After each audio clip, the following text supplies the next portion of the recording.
2 with two young dynamic personalities, Kuvam Mehta and Aaryan Salman. Hi Kuvam, how are you?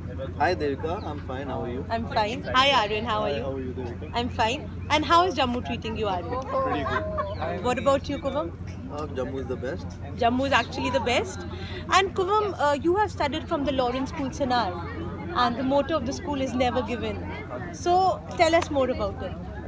So I think never given is a value that is inbuilt in me right now. And I think whatever task that I take up or whatever work that I do, I think that's the attitude I work with. So it's actually never giving up on anything that you start. That's amazing. I think that's beautiful. Aaryan, you have started a social enterprise which is called Global Citizenship Foundation. What is it? So Global Citizenship Foundation, more than an organization, it is a movement. Okay. So we are trying to foster active and engaged global citizenship in schools. So to achieve this, we are working with schools to develop curriculum as well as a culture where schools can actually help students with the necessary skills as well as values and attitudes that are compatible with 21st century education and outlook that we have. And I think even Kuvam is working with you.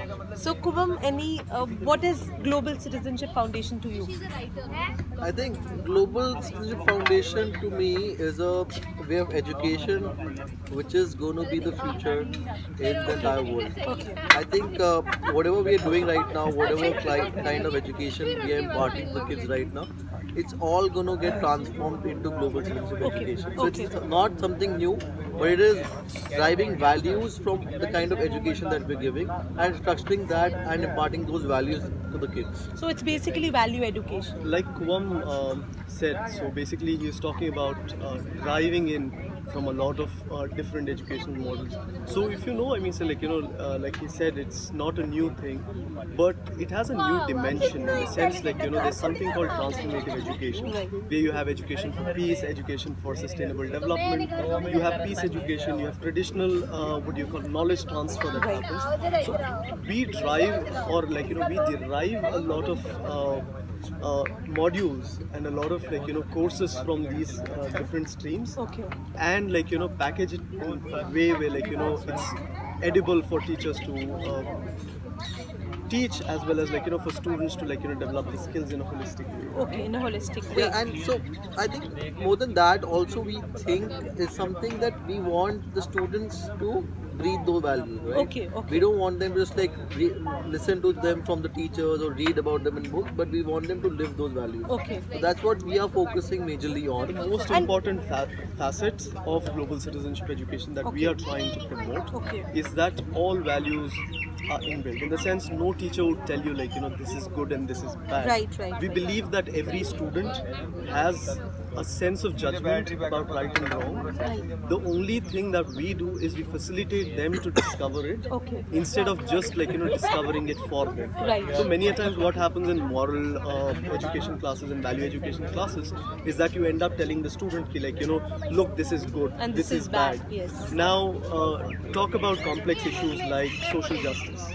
Now what is just to one person can be Different unjust to to the another. other, yes. So we help students realize and discover different circles of justice. And at times certain circle might be less important than the other. But at the end all of them are important. We don't say that this is the most important. Right. It's for the student or it's for the young mind to decide for himself whether this is important at that point, at that given point or not. So we don't want a generation of people who are a generation of people who end up believing in something just because someone said them to believe. Okay. Values are not taught, they are caught. That's what we believe in. We can teach values. I think that's a very good way of putting that. We can, so we can't teach values, but when a child is born, there are certain values It's already inborn in the child, and there are certain values like honesty, like discipline, and like many other punctuality, which are already in the child. We just have to groom the child. That's what I believe. I think more than grooming the child, we just have to facilitate that Yes, learning yes, part. exactly. And the child, we need to create that environment for the child to groom himself. We are nobody to groom the child, right? Right. So they often say a bad teacher can spoil the child completely, but I don't believe that. I believe the environment, if it's not conducive enough for the child to learn, it can spoil everything. Yes, it is. It is true. And into 21st century, I'm glad I'm sitting with two young men who are doing so much for the society. And you have come up with this very great idea of the Global Citizenship Foundation. So when did this idea come in your mind, Aryan? So basically, it was a series of events that happened with me. So I have lived in different parts Of the world. and then I've experienced things differently. Okay. So every time I would encounter anyone who'd ask how is my name so unique. It's like a fusion of cultures and things like that. One of the things that I realized was multiculturalism was something that was quite inbuilt in me. Other than this, I was in Rajasthan, so we went to the school. I mean, say with Kuvam, I went to the school, a government school there, and I realized that the kind of education that they were providing in the name of patriotism was an extreme form of ideology, which I think could divide this country and the world. So I was looking at that situation, and then we also had a couple of other situations. So all of these compounded, what happened was I thought we need to have civic education. So I'll give you one instance. So I have been training students in debate for the last 4.5 years, and I've interacted with almost 10,000 plus students in total and trained over 4,000 of them. So it was during this time that I realized that kids have amazing oratory skills. So, what led me to discover Global Citizenship Foundation? I don't use the word established because Global Citizenship as an idea was established way back in time. So, I would like to say I discovered Global Citizenship Foundation through a series of events in my life. Went to Rajasthan with Kuvam. So I went to a government school there, and there during the morning prayer meet, they would have value education, or you could call it civic education. But in the name of value or civic education, it was an extreme form of ideology that was being propagated. And I felt that kind of ideology like that could damage our societies and our country and our world. So that is when I actually started working on this. And in the process, I realized that a lot of organizations were doing a lot of good work in the space of education. Kuvam, talking about you have done Gandhi Fellowship, which very few people do, and you have changed as a person. Not changed completely, but you have become more empathetic, more compassionate after that course which you did. So tell us more about Gandhi Fellowship. I think Gandhi Fellowship was a life-changing experience for me, Yes. to be very honest.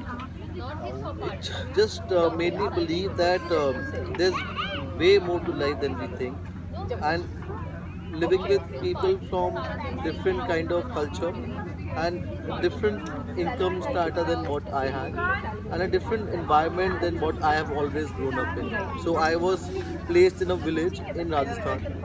So living there, I realized a lot of things, a lot of biases that I had within me, and the kind of experience or the exposure that I got there, I made so many things. One of them being a perspective in life, right?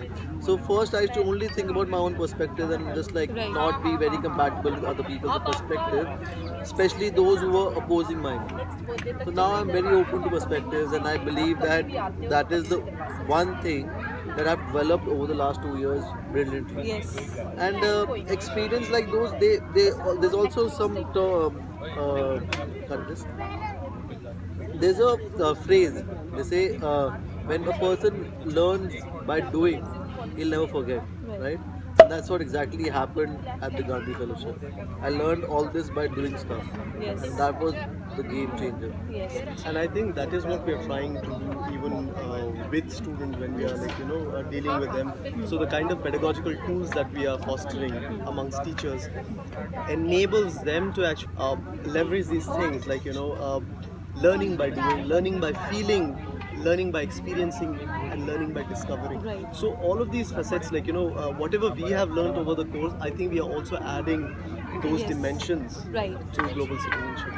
Okay, and you know what the best part is, you know, when you do things like a global citizenship or you do a Gandhi Fellowship, you tend to meet people from all backgrounds, whether it's different religions, different cultures, people from different society. So they all have different mindset setup. Like Kuvam just said that, you know, I was not very compatible with them, and then with time, with experience, I understood them.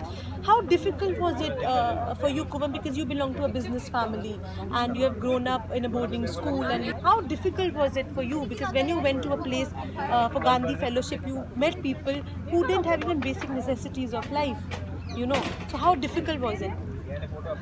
So I'll start from there only. The word basic necessities, right? So I think that's what changed.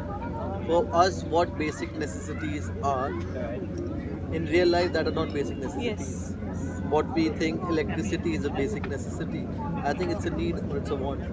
It's not a necessity at all. You don't need electricity to live. You can live in a jungle very well. Yeah. So that's what changed, and that's what was the most difficult part. So I remember I was in a village, peak summertime in June, and temperature must be around 48 degrees Celsius in Churu, and I was staying with this family, and very difficult circumstances because the family had 4 daughters and 1 small son, and I was welcomed by them, and that's very unusual. You never see when you have young daughters, you will never welcome a man in your house. Okay. But that was the kind of heart that person had, and he taught me so much more than just welcoming a stranger to your house, right? I was a stranger to them. And then this very summer afternoon, I was sitting under a tree for a couple of hours from like 1:30 to 3:30 because the entire family was sleeping inside the rooms of the ladies, and I found it very uncomfortable to go inside, right? And then that was the time I realized that electricity is not something you need in life, right? Exactly. You don't need electricity to live. Electricity you need to be comfortable. Yes, it adds to your And comfort. That is more of a comfort. Yes. Yeah, and that's when you think about all these basic necessities, needs, and at the end of the day, you just think about 3 basic needs: roti, kapda, makan. And I think that's what a person actually needs to Yes. like live a nice life. Yes. All we are trying to foster is add a bit of mindfulness to Yes. everything that we do.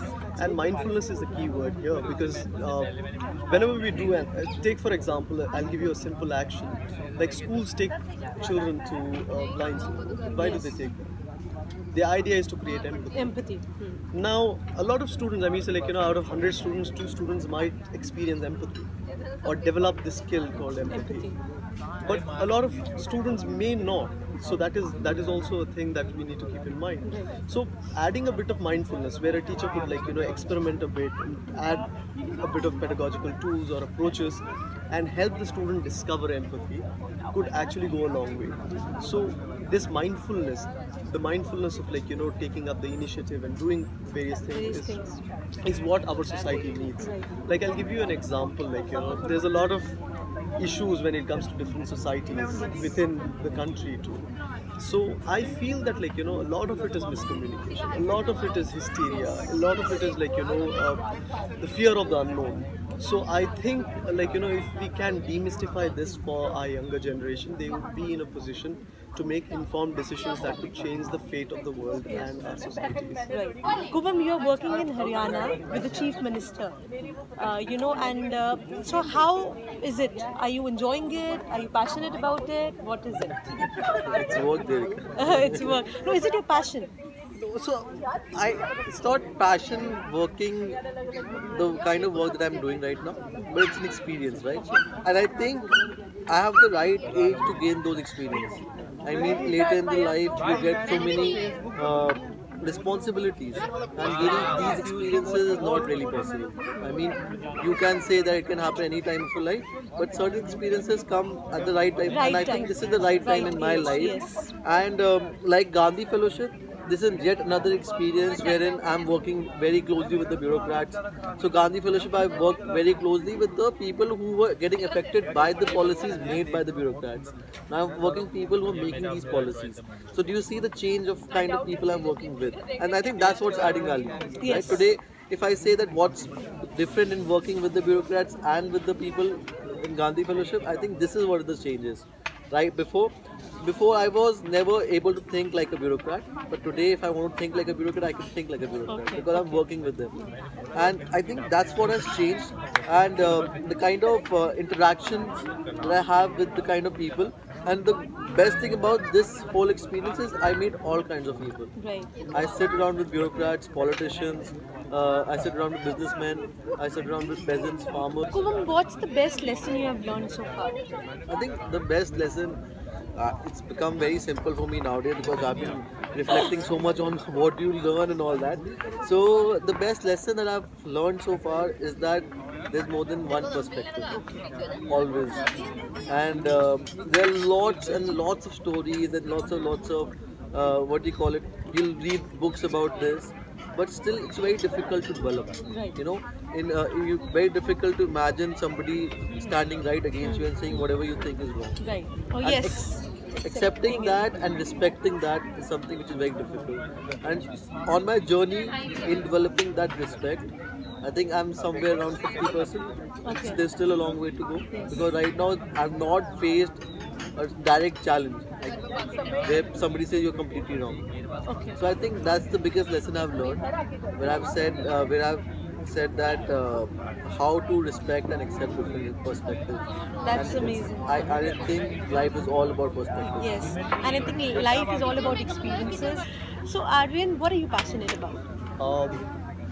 I'm passionate about creating events.